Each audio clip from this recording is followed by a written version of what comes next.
Shit's getting weird. Part Infinity. Bay Area drivers are honking mad over a new proposal that would charge drivers for using freeways.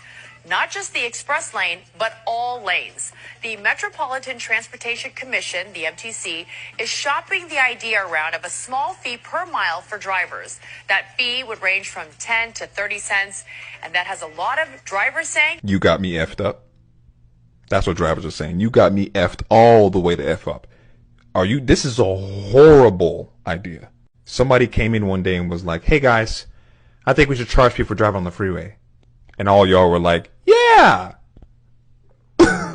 Y'all must be delusional to think that you're going to pass that and citizens are going to be like, "Oh, yeah." That's crazy. Listen,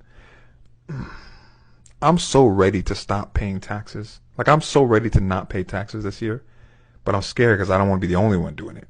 It's got to be a collective thing because I ain't going to be asked out while everybody else, you know what I'm saying? But yo, I'm so ready to just be like, you know what? You want this money? Come get it. Come get it. Because I ain't giving it to you. Hypothetically speaking.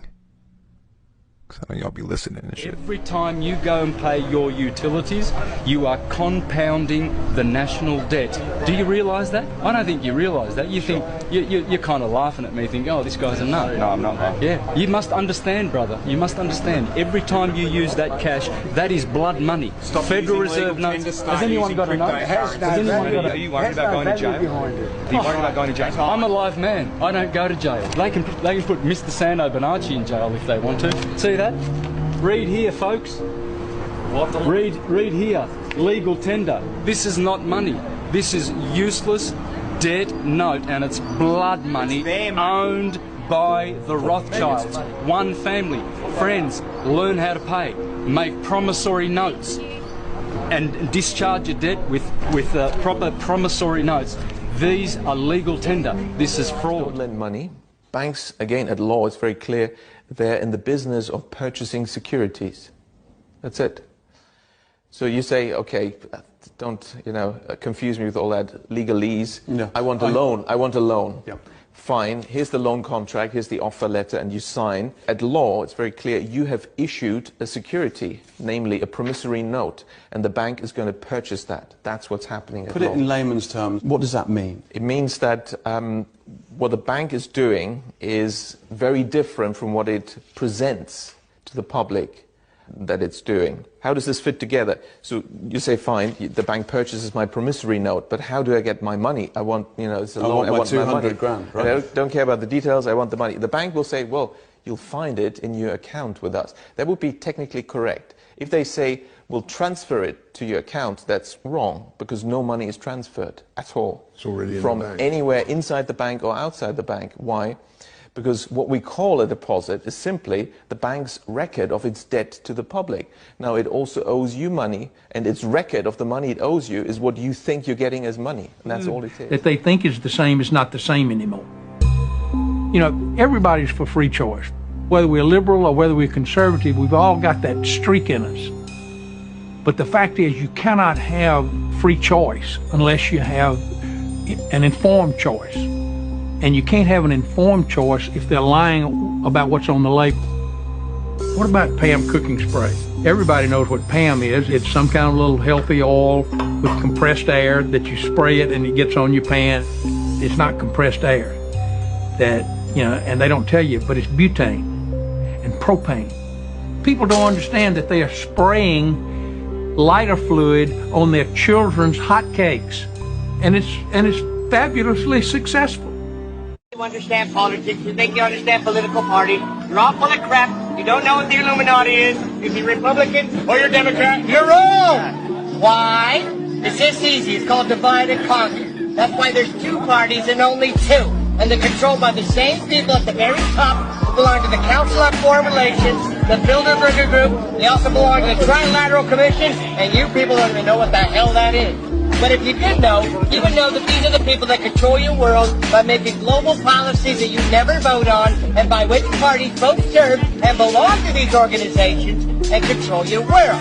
Now, here's how it works.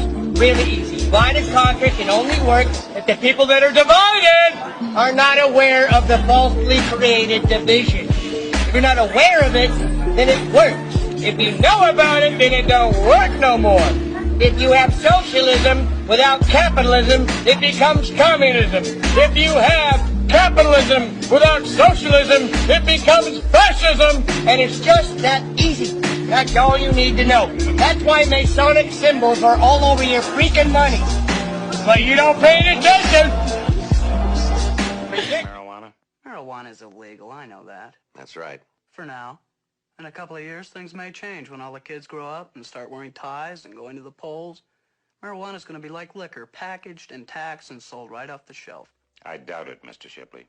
Look, I don't mean to be disrespectful, but it seems to me there must be better things for cops to do than chase down wild rumors about something as innocent as marijuana.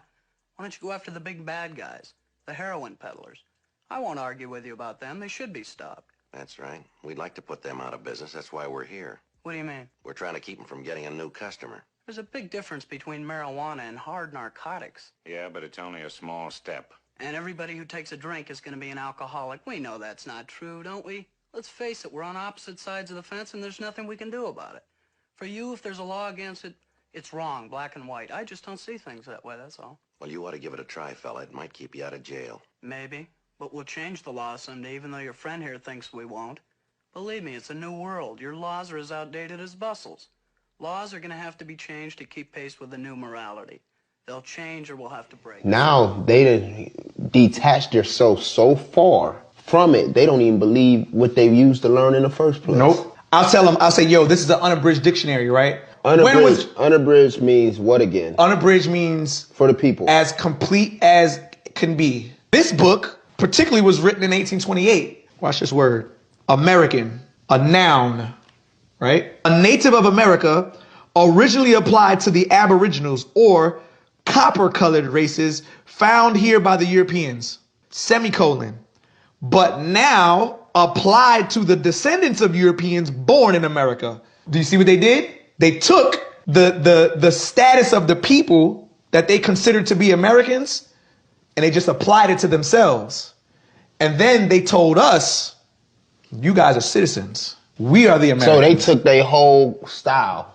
They took it all with paper. Vehicles are powered by batteries that are charged by coal plants and diesel generators. This is the biggest scam since Barack Obama married his boyfriend Mike. There's going to be people of means who are going to travel, and then there's going to be people maybe who of lesser means who might actually be able to use an Oculus or a Magic Leap or some other kind of device to travel to the same place, but from their own couch. But in many ways, it's actually going to create even more distance between those two people that psychologically, and I think that we've experienced this through social media. In many ways, it's brought people closer in certain ways, but actually created this remarkable divide because it's even more visible, actually, the divide.